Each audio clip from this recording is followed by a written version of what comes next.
अगर हीरो बनने का शौक पूरा हो गया हो तो चलो दवाई भी लगा लो, पंछी बोली। साहिल की बात सुनकर पंछी बेचैन ही हो चुकी थी। उसे कुछ समझ में नहीं आ रहा था कि वह कैसे सम्राट को देखने जाए।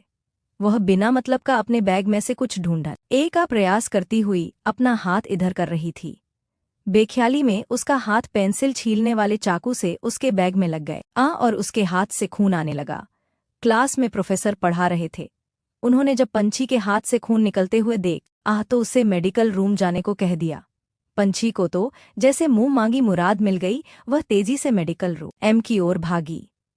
दूसरे ही पल वो मेडिकल रूम में सम्राट के सामने खड़ी थी। मेडिकल रूम में उस वक्त सम्राट के दोस्तों के साथ 2 मेडिकल स्टाफ उस वक्त मौजूद थे। जहां बाइक की गिरने से सम्राट की जीन्स फट गई थी और उसे अच्छी खासी खरोच भी लगी थी। मेडिकल स्टाफ सम्राट का चोट साफ करना चाह रहा था, पर सम्राट उसे हाथ भी लगाने नहीं दे रहा था। पंछी ने एक नज़र सम्राट पर डाली और मेडिकल स्टाफ से फर्स्ट एड का बॉक्स लेते हुए उसे सम्राट के बगल में टेबल पर रख दिया। उसने कॉटन निकाला और उसमें डिटोल लगाकर उसके घाव साफ करने चाहे। सम्राट ने तेजी से अपने पैर पीछे कर लिए। पंछी का हाथ पकड़ लिया और खींचकर दूसरे हाथ से कमर से पकड़कर अपने सीने से लगा लिया। उसने साहिल को धीरे से मेडिकल रूम से बाहर होने का इशारा किया। साहिल समझ गया कि अब उसे सबको लेकर मेडिकल रूम के बाहर जाना है और किसी को भी अंदर आने नहीं देना है। उसने अंगूठा उठाकर ओके ब्रो का इशारा किया और होठों को सिटी बजाने की आइल में राउंड करता हुआ बाहर निकल गया। जाते जाते उसने मेडिकल रूम का दरवाज़ा भी बंद कर दिया। दर्द हो रहा है जो याद आ, सम्राट पंछी की गहरी आंखों में देखता हुआ बोला। पागल हो गए हो क्या? चोट तुम्हें लगी है और दर्द मुझे होगा। वेरी फनी, पंछी मजाक उड़ाते हुए बोली। लग तो ऐसा ही रहा है, वरना इस समय मेडिकल रूम में तुम क्या कर रही हो? सम्राट ने पंछी का वो हाथ छोड़ दिया जिसमें उसने डिटेल से भीगी हुई रुई ले रखी थी और अपने उस हाथ से पंछी के चेहरे पर आई हुई लट को पीछे करते हुए कहा, प्यार में लोग कहते हैं 2 जिस्म मगर एक जान है हम, पर नहीं, मुझे क्यों ऐसा लगता है हम एक ही जिस्म और एक जान है। सम्राट के ओठ पंछी की तरफ बढ़ रहे थे। पंछी ने डिटोल वाली रुई सम्राट के चेहरे के आगे कर दिया। डिटोल की स्मेल जब सम्राट के नाक से टकराई उसने तेज से अपना चेहरा पीछे किया। बस पंछी को मौका मिल चुका था। उसने तेजी से अपने आप को छुड़ाया और बोली, जब डिटॉल से की गंध ही नहीं बर्दाश्त होती तो इतना चोट लगवाने की जरूरत क्या है? वैसे हम यहाँ पर अपने काम से आए थे, तुम्हारे लिए नहीं, लेकिन वो क्या करें, डिब्बा तुम्हारे पास था और कायदे से मेडिकल रूम में तुम हमसे पहले आए थे, तो सोचा पहले तुम्हारा काम निपटा देते हैं तो फिर अपनी भी ड्रेसिंग कर लेंगे। ये बिल्कुल मत सोचना कि हमें तुम पर कोई दया आ गई है, क्योंकि तुमने तो सारे मेडिकल स्टाफ को ही मेडिकल रूम से बाहर भेज दिया है। ये ड्रेसिंग वाले काम तुमसे तो होने वाला ही नहीं, तो हमने सोचा हम ही कर देते हैं, क्योंकि जितनी जल्दी तुम्हारा काम निकलेगा तभी तो हम यहाँ से जा सकेंगे। अब जल्दी भी करो, क्योंकि सारे पीरियड तो हम यहाँ पर बैठे रहेंगे नहीं, हमें पढ़ना भी होता है। तुम्हारी तरह हम खाली तो नहीं है, और ना ही प्रोफेसर हमारा ये चेहरा देखकर हमें अच्छे अच्छे नंबर देकर पास कर देंगे। आर्डर तो इस तरह चलाते हो जैसे ये कॉलेज ना होकर तुम्हारी हवेली हो। अब छुई-मुई लड़कियों की तरह नखरे मत दिखाओ, आप ड्रेसिंग करवा लो, हमें हमारी क्लास में भी जाना है।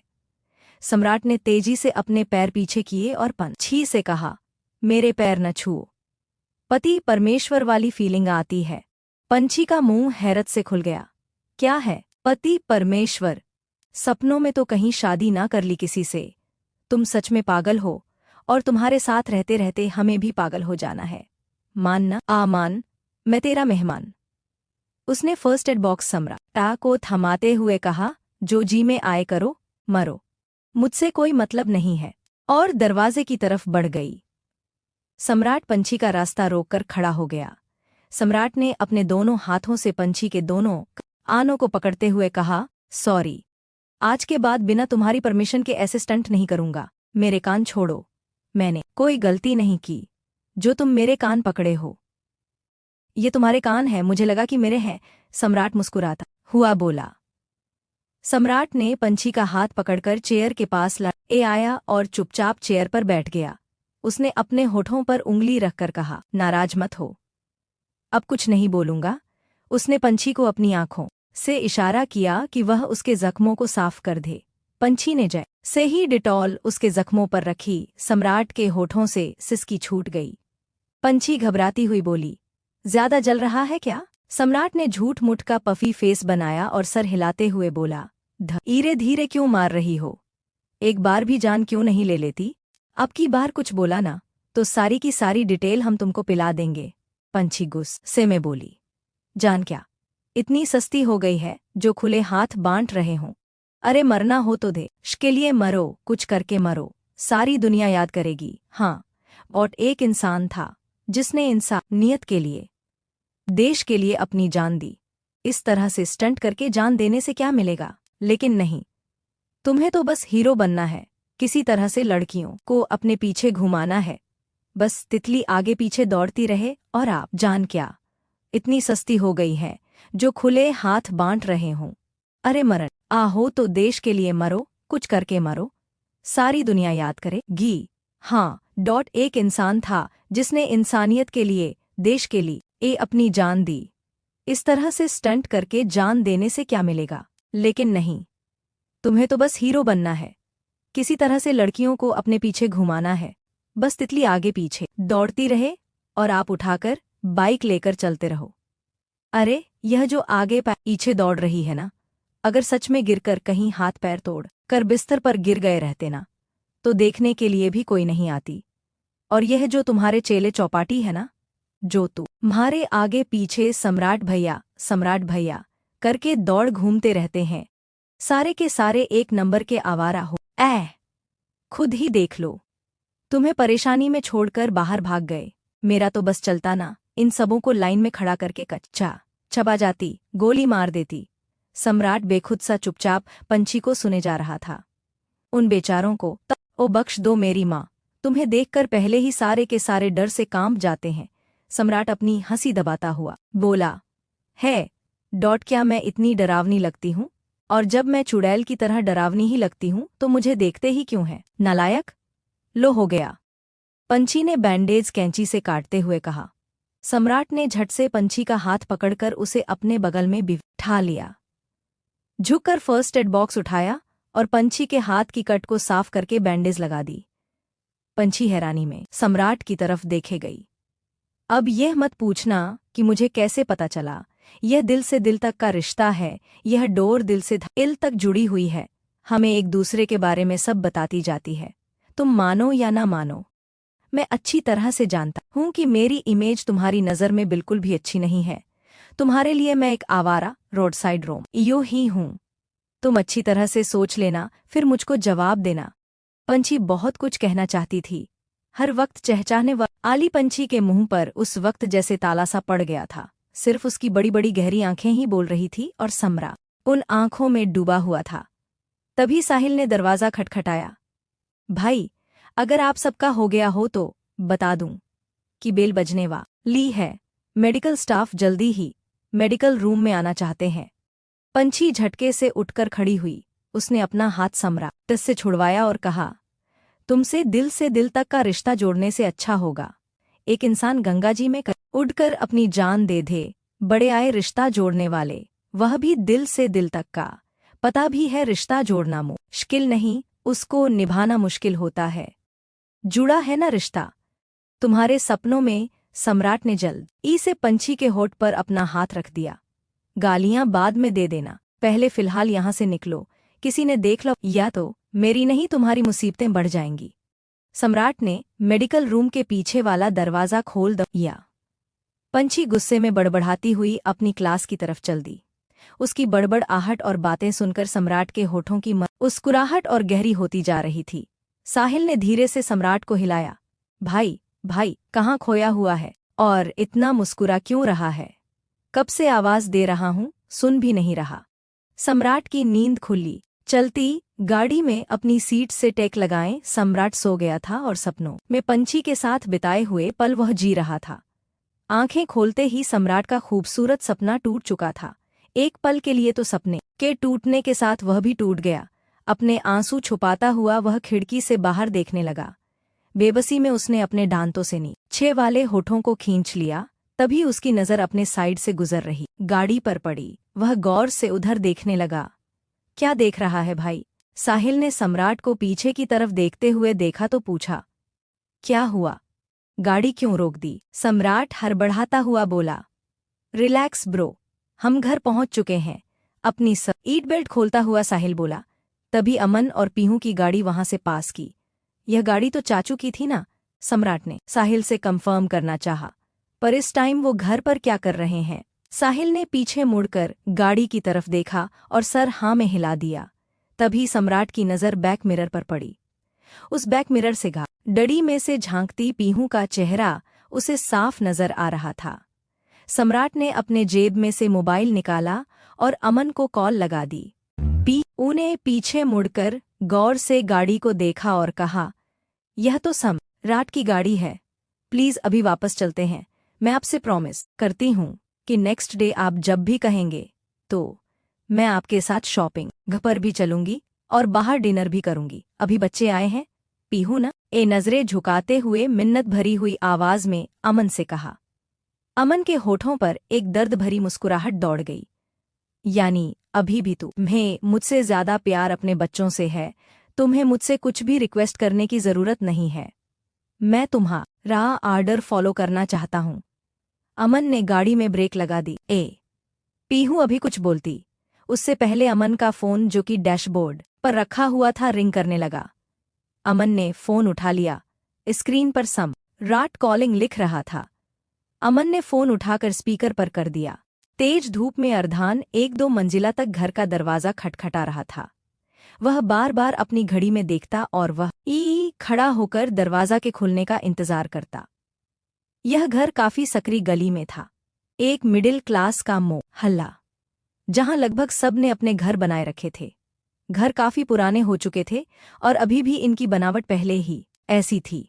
पता नहीं क्यों उसे इस घर तक आने के रास्ते कुछ जाने पहचाने से लग रहे थे, पर फिर भी बहुत कुछ बदला हुआ था। वह जो सोच रहा था वह किस हद तक सही था यह तो दरवाजा खुलने के बाद ही पता चल सकता था, और अगर उसकी सोच सही रही तो उसका यहाँ तक आना काफी हद तक सफल हो जाएगा। काफी कुछ जानकारियां उसे यहाँ से मिल सकती थी। अर्धान अपने ही सोच में डूबा हुआ था। यहाँ का एड्रेस उसे कमिश्नर से मिली हुई फाइल में मिला था। दरवाजा करीब एक 22 साल की लड़की ने खोला। कहिए, किससे मिलना है आपको? दरवाजे पर एक अपरिचित युवक को देखकर लड़की ने पूछा। अर्धान सिविल ड्रेस में था और व्हाइट की शर्ट और ब्लैक कलर का फॉर्मल पैंट पहने हुए आधार ने धूप से बचने के लिए आंखों में सनग्लासेस लगाए हुए थे।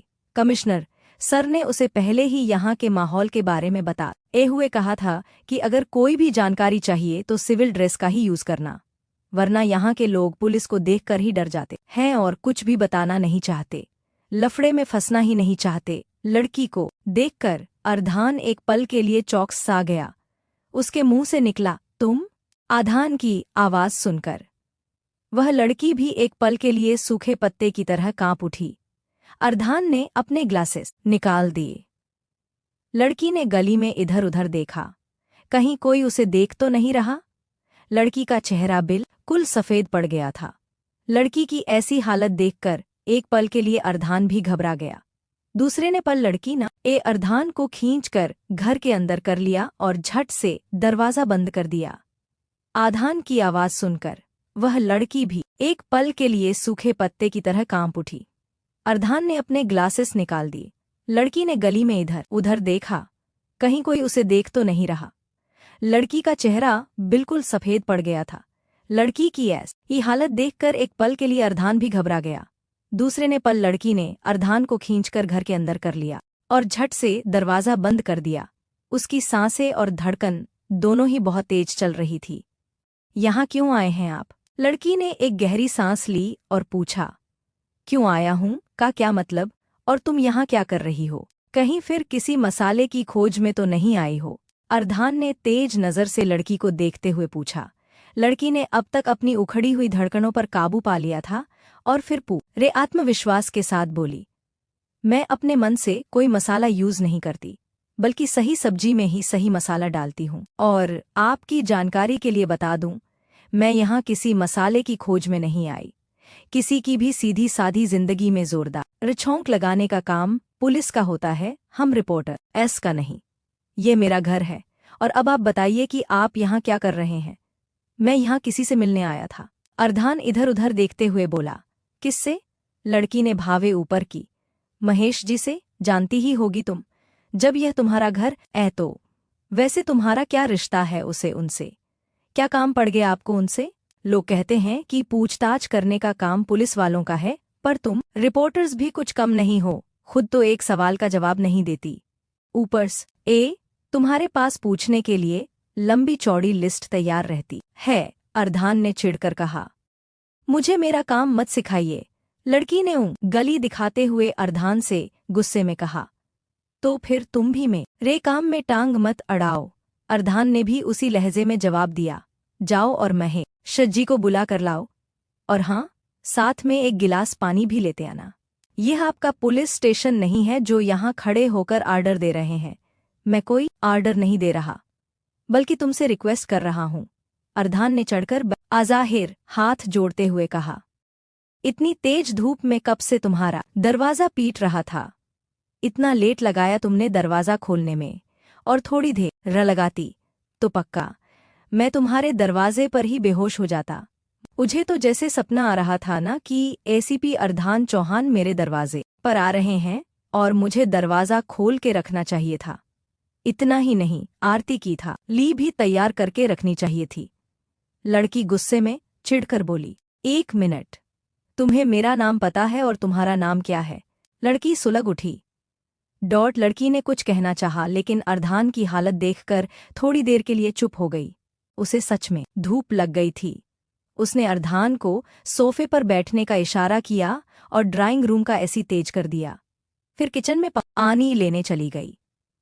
अर्धान ने सोफे पर बैठकर एक नज़र पूरी ड्राइंग रूम पर डाली। एक अच्छी तरह से सुव्यवस्थित ड्राइंग था। सामने अलमारी में शो पीस, कई तरह के मेडल्स और फोटोग्राफ सजाए गए हुए थे। अर्धान के अंदर का पुलिस जाग उठा। वह तेजी से अलमारी के पास पहुंचा। वहां कई अखबारों की कटिंग फोटो फ्रेम में सजाकर रखी हुई थी।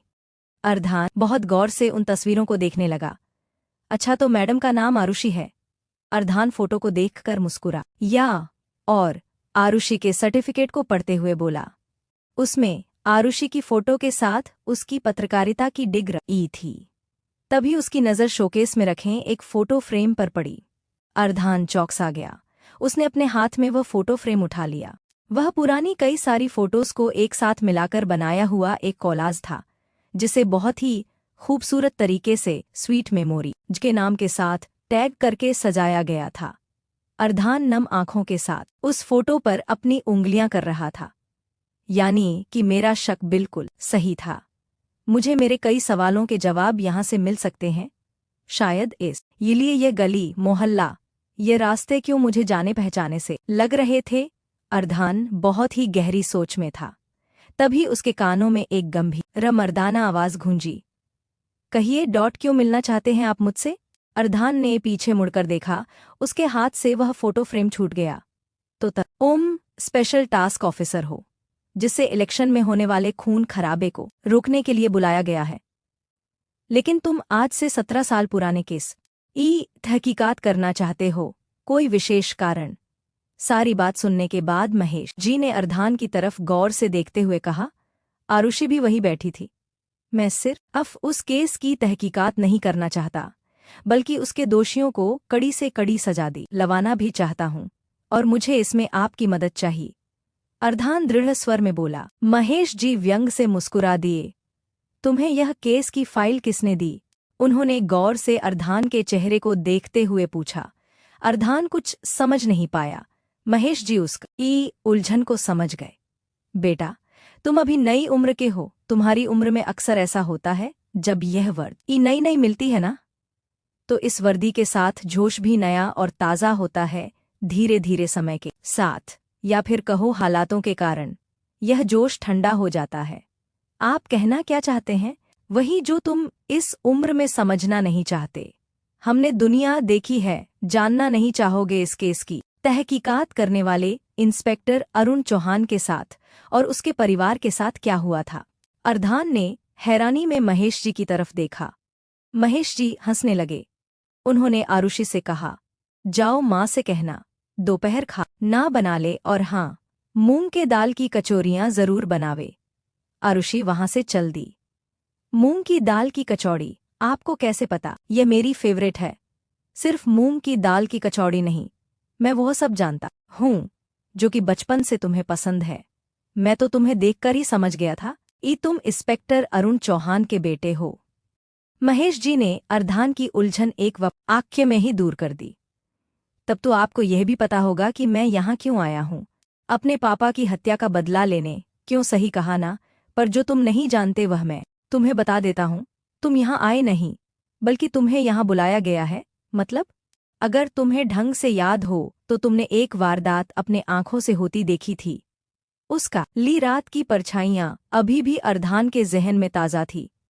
तुम्हें उस रात यहाँ से बचा कर निकालने वाला, अब तक तुम्हारे सारे खर्चे उठाने वाला और फिर आज यहाँ बुलाने वाला था कि तुम अपने माँ और बाप को इंसाफ दिला सको। एक ही इंसान है। क्या आप जानते हैं उन्हें? मैंने सिर्फ उनकी एक झलक देखी है उस रात को, जो कि मुझे उतने ढंग से याद नहीं। पर प्लीज बताइए ना, वह कौन है, कहाँ है और मुझे कहाँ मिलेंगे? अर्धान बेसब्र हो गया। महेश जी सोचने लगे, पहले तुम अपनी माँ को ढूंढो। ज्यादा मैं अभी तुम्हारी कोई सहायता नहीं कर सकता। माँ जिंदा है तो फिर वह मुझसे आज तक इतनी दूर क्यों रही, मुझसे मिली क्यों नहीं? अर्धान के चेहरे पर आश्चर्य मिश्रित खड़ुशी के भाव आए। महेश जी ने हाँ में रह हिलाया। तुम्हारे सारे सवालों का जवाब तुम्हें उन्हीं से मिलेगा, और अगर मुझे कोई भी इन्फॉर्मेशन मिलती है तो मैं तुम्हें तुरंत बताऊं। पर हाँ, जोश में होश मत खो बैठना। कभी कभी जो जितना आसान दिखता है वह होता नहीं।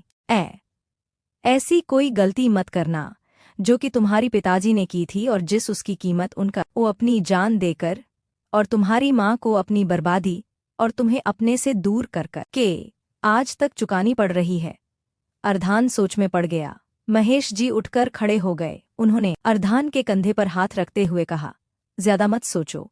तुम हो या फिर कमिश्नर यशवंत सिंह, सब एक ही नाव के मुसाफिर है। अर्धान ने हैरत से महेश जी की तरफ देखा। उसे ऐसा लगा कि जैसे वो बहुत कुछ जानते हैं पर अभी बताना नहीं चाहते। तुम ठीक समझ रहे हो। अगर तुम्हें सब कुछ बता ही देना था तो वह खुद तुम्हें अब तक बता ही चुका होता। जिसने तुम्हें यहाँ बुलाया है, पर वह चाहता है कि तुम सोच समझकर कोई फैसला लो, और शायद इसीलिए वह अभी तक चुप है। लोगों की कहीं सुनी बात पर यकीन करने से अच्छा होगा कि तुम खुद सच की तह तक जाओ। वैसे तो कमिश्नर का इस 17 साल पुरान केस कोई लेना देना नहीं है, पर फिर भी वह तुम्हारी मदद करने की पूरी कोशिश करेगा, क्योंकि वो भी किसी को इंसाफ दिलाने के लिए लड़ रहा है। किसको? अर्धान पूछ बैठा। केस की फाइल स्टडी करो, तुम्हें जवाब मिल जाएगा। पर अभी चलो खाना खा आते हैं। काफी दिनों के बाद आए हो। जब छोटे थे तो अपने पापा के साथ अधिकतर यहाँ आया करते थे। तुम्हारी आंटी भी तुमसे मिलकर बहुत खुश होंगी। मैं एक फ़ोन कॉल करके आता हूँ। मिलते हैं।